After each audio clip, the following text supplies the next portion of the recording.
This podcast wouldn't be possible without the support of our title sponsor, Manulife, and today's presenting sponsor, BDC. These organizations are committed to supporting our local economy and small businesses. It's currently BDC Small Business Week, which is running from October 20th to 26th, which is the annual celebration of entrepreneurship that BDC has organized for over 45 years. So in that spirit, I'm very excited to introduce someone that's very familiar, I'm sure, to many of you. Today's guest on the Behind the Business podcast is Tracy Valko, and she, of course, is the principal and owner of Valko Financial. Thanks so much for joining us today. Oh, thank you so much. I'm honored to be here. And I know you were on 570 News often with Mike Farwell, and of course we have a radio show, so I see I pay attention to those that are experts on 570 News. So it's so great to have you here today.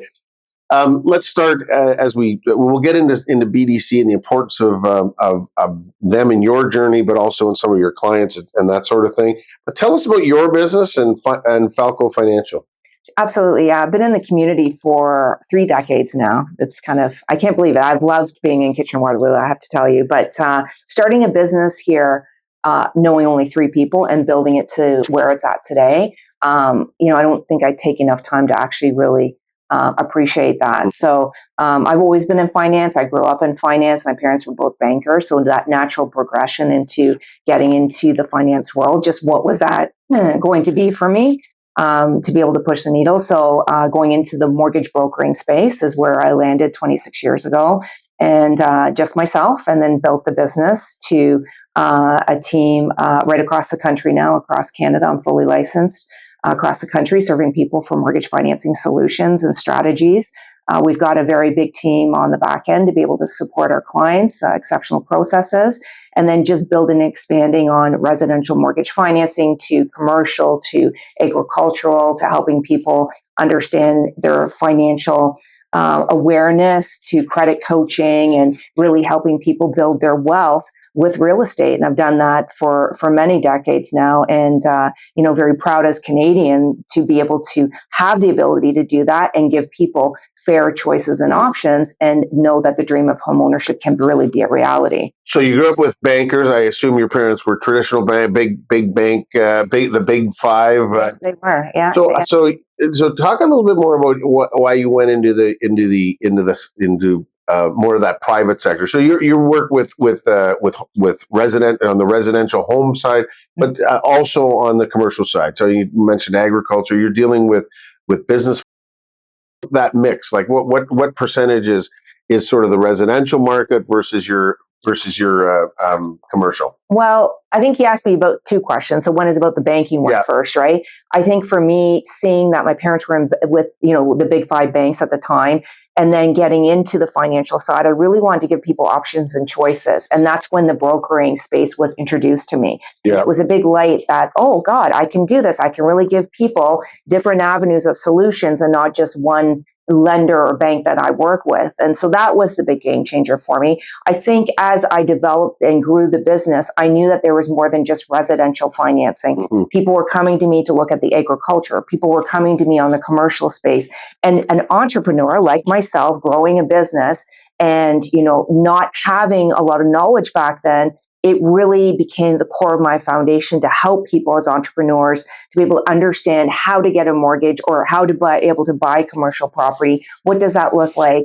How do you show your financial, paperwork to be able to support that? So that became a key initiative for me. And that's become a large part of my business. So I think it pivots on how much I have, as a team for residential versus commercial and agricultural, depending on what's going on in the market. We've had some big shifts, right? This last, I'd say 4 years, you can't write it, what's happened to the Canadian landscape. So, it's shifted a bit. But I try to keep it very balanced because I want to be able to support every aspect of it, right, for our clients and right across the country. So we'll pivot a little bit. Many entrepreneurs, and we're talking about BDC, Small Business Week, and really entrepreneurs.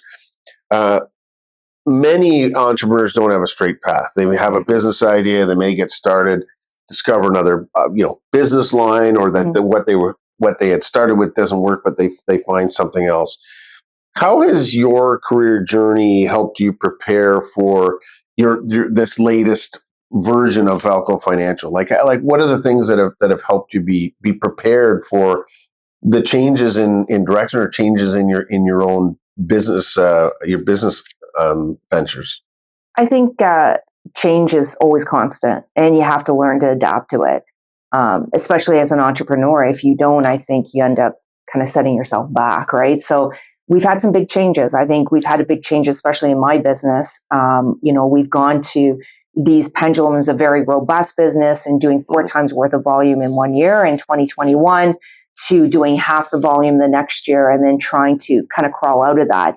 So there's big lessons in that. I think that, as I've learned over the years, you adjust to change and then you grow from that so that you can adapt better, because change is always going to be constant, right? You're always going to be hit with something.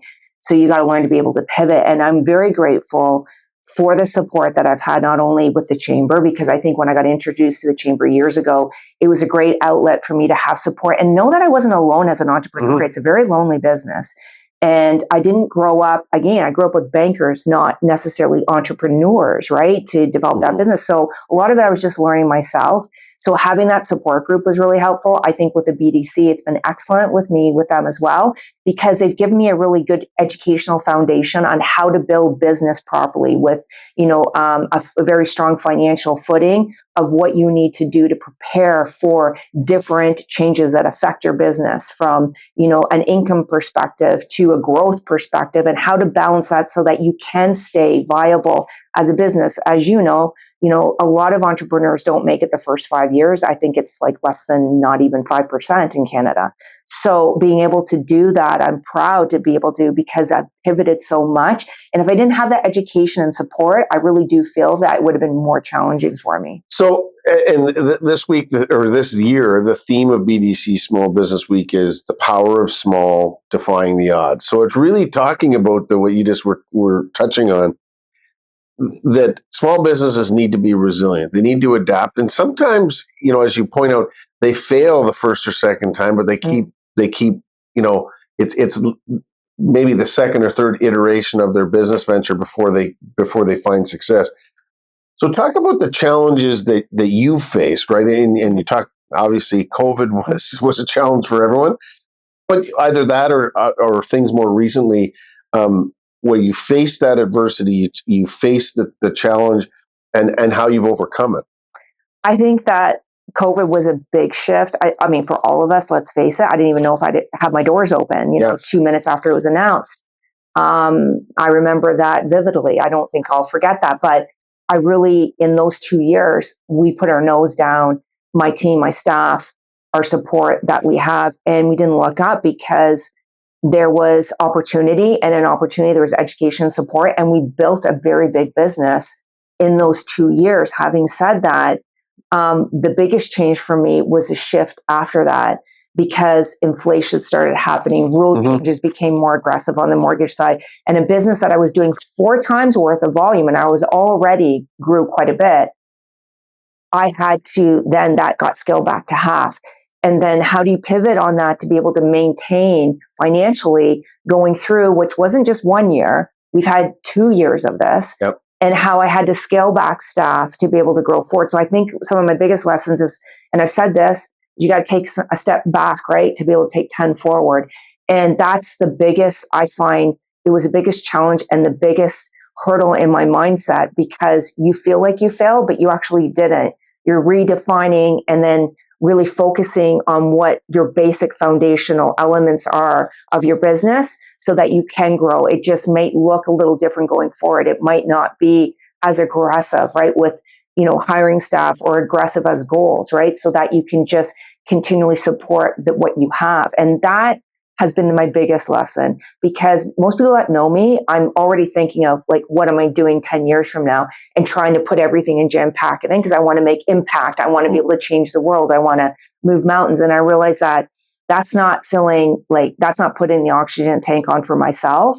It's actually trying to fill everyone else's needs and not doing what I do really well. And that way, if I do what's really well and keep it very small and niche and move forward, I'm actually going to make bigger impact.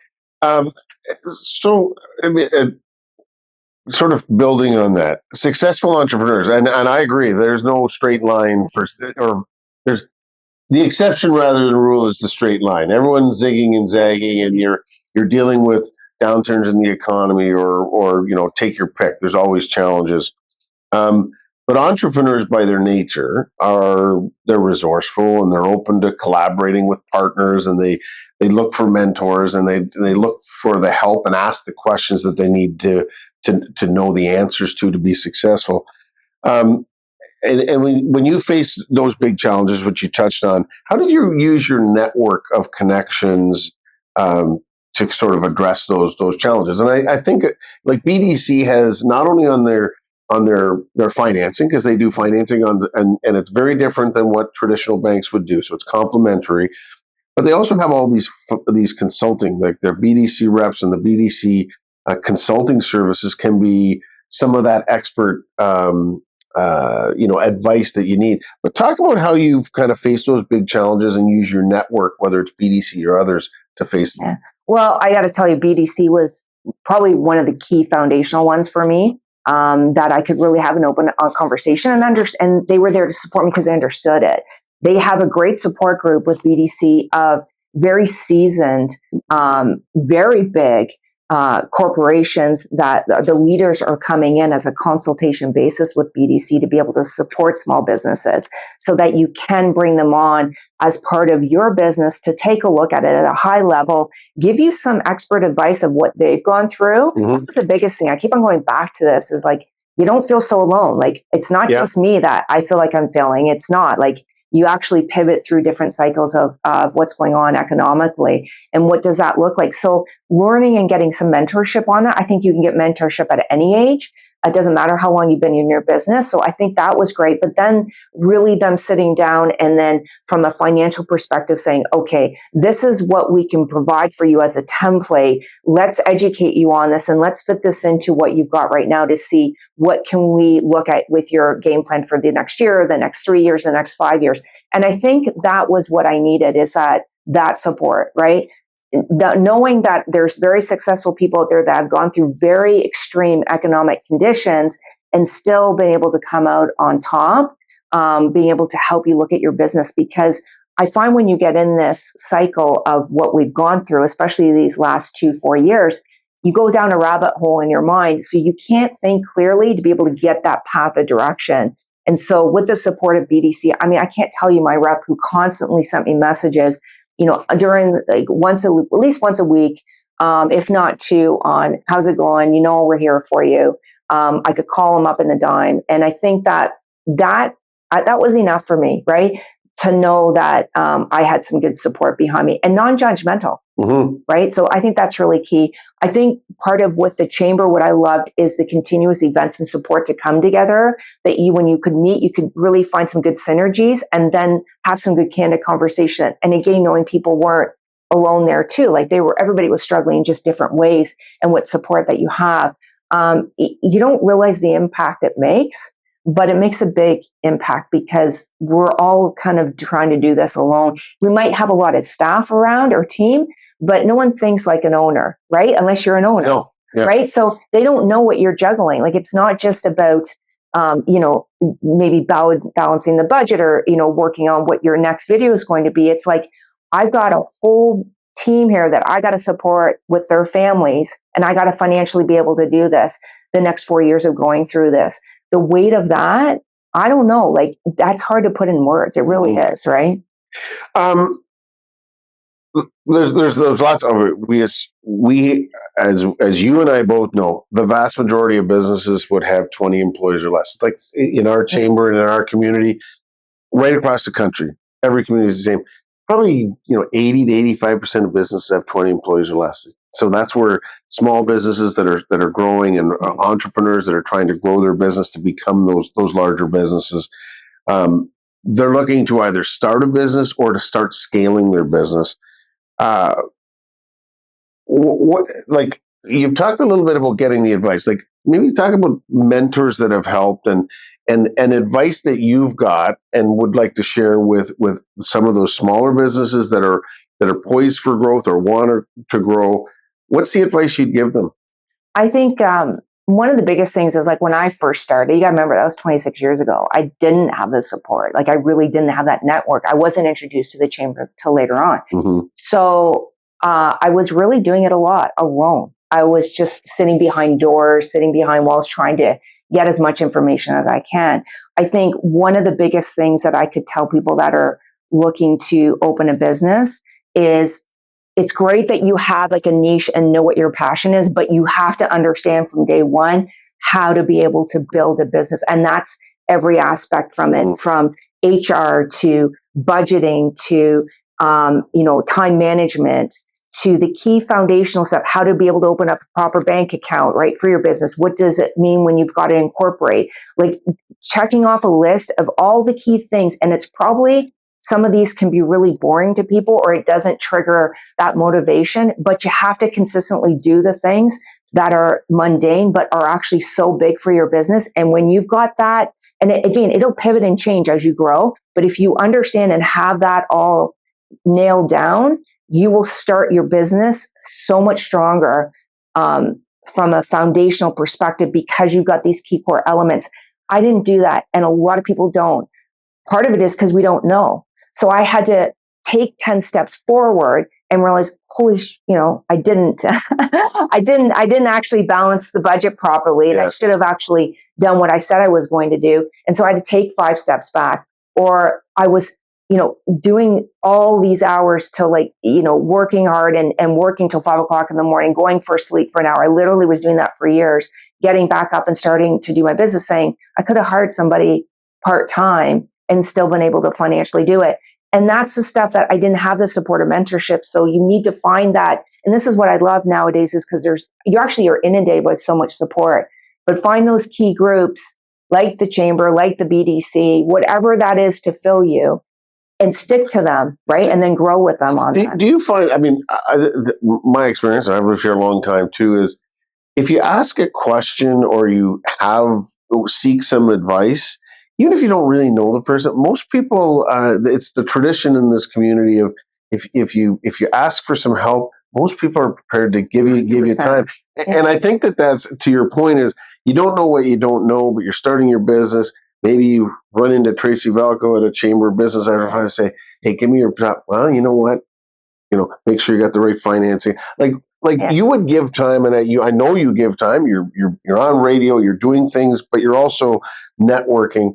Having those mentors as well as the experts and your partners at BDC, as an example, that makes a huge difference. And really, the first step is not even saying, "Here's what my question is," saying, "I'm not sure I'm doing the right things."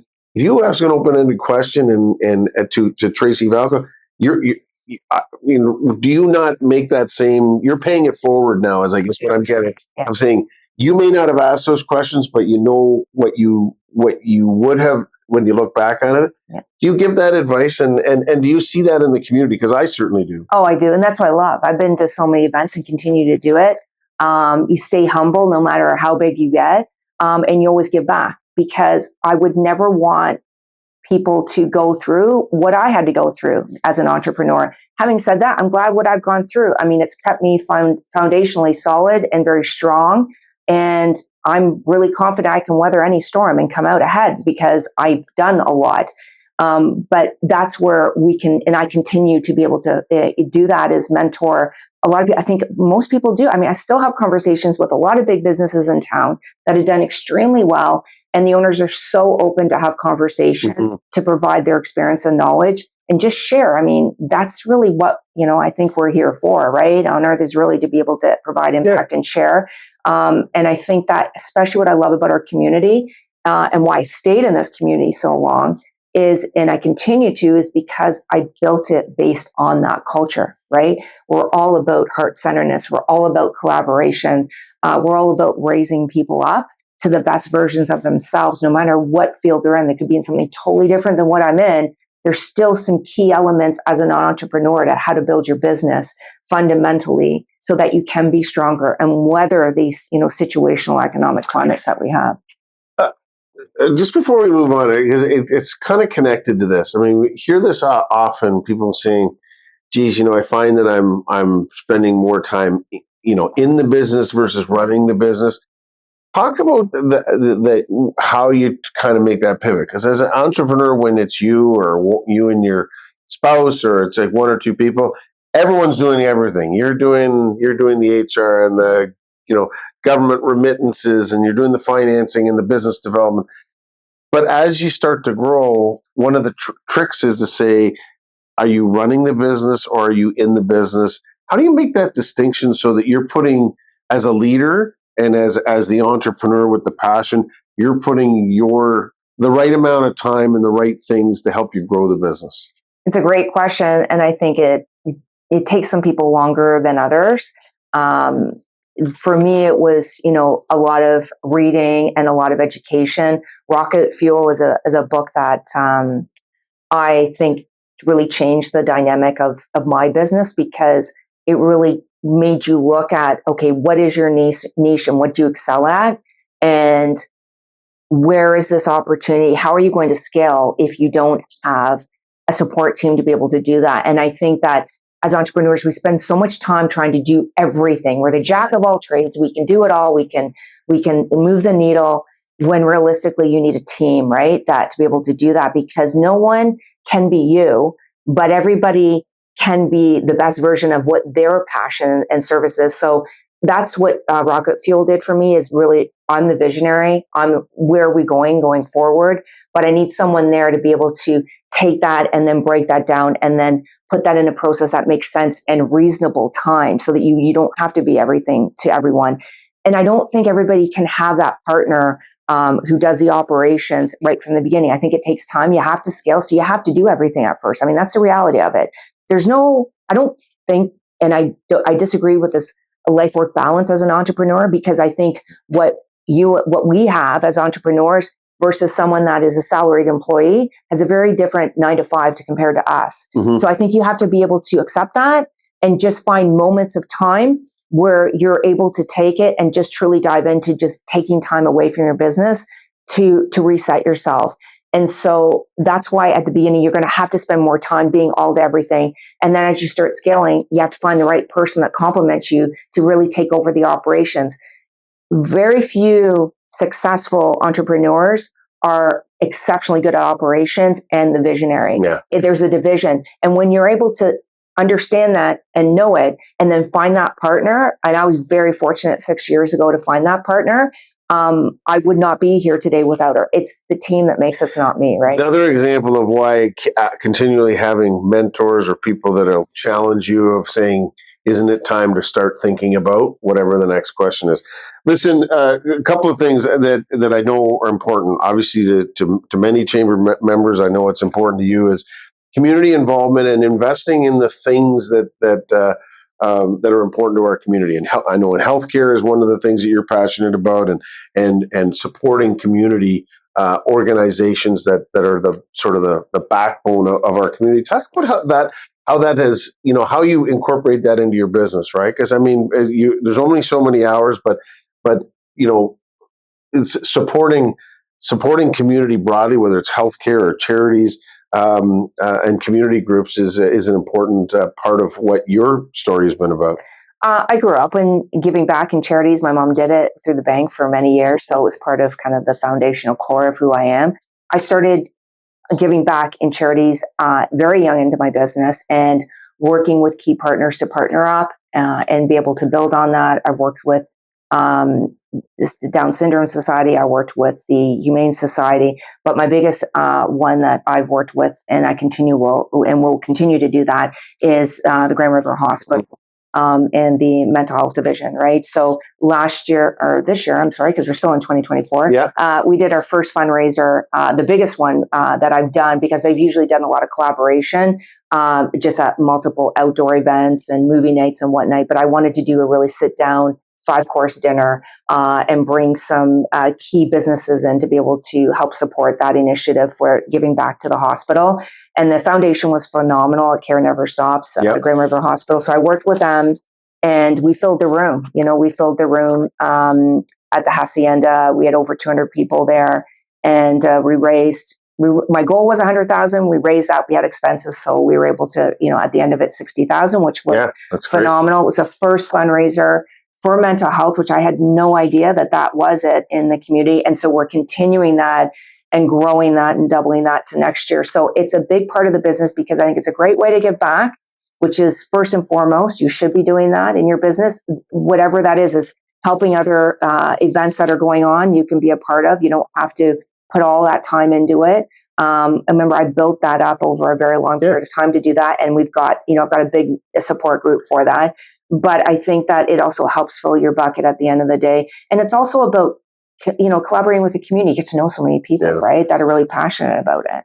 I think it's so important is we all know in the business, I think it's the old adage, people want to do business that they want to do business with, right? Yeah, exactly. And they get to know you and they know that you're in it, not just for you, but for them or the community, that makes a difference. Okay. Just, I know we're running out of time. I always go too long in these, on these podcasts.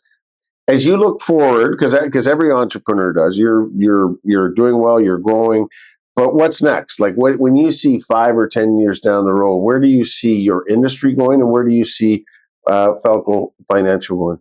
Oh, I've had so many people ask me this. I think that it's changed so much. So I think I define success differently now than what I did. It wasn't based on the volume we did or the growth.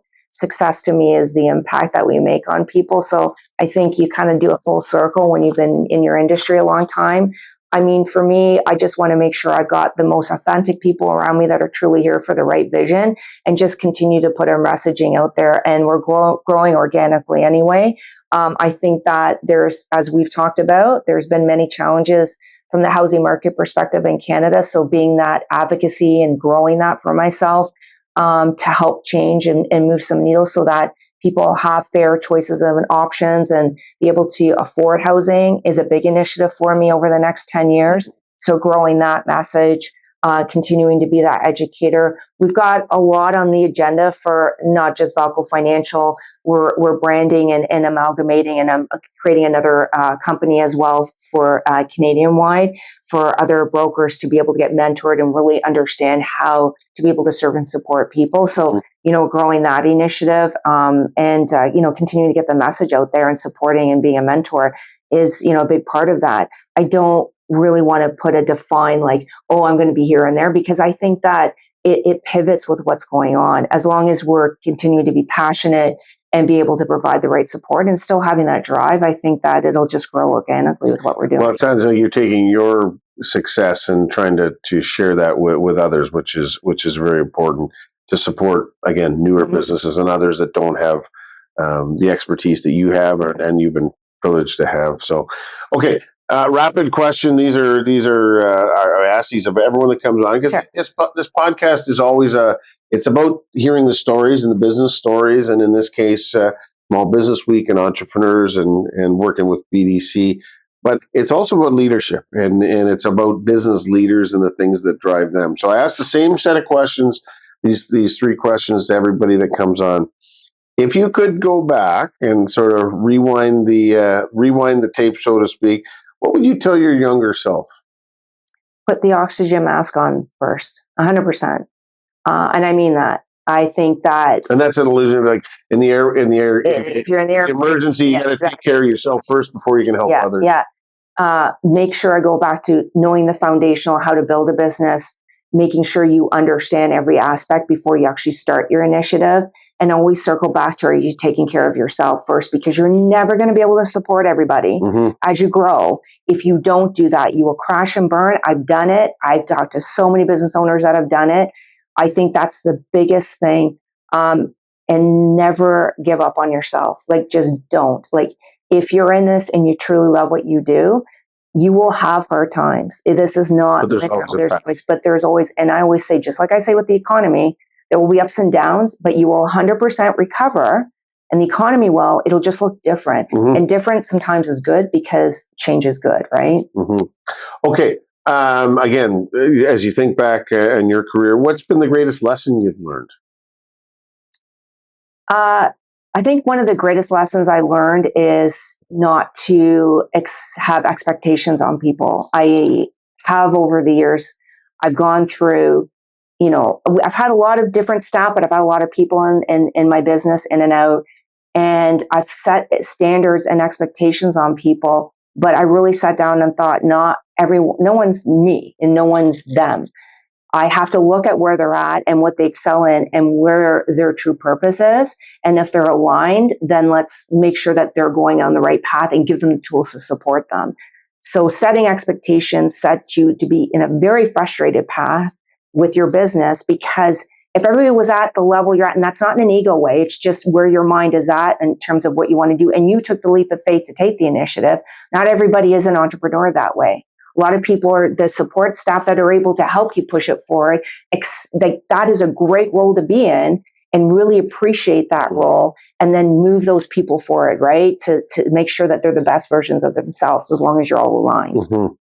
Okay, and last question.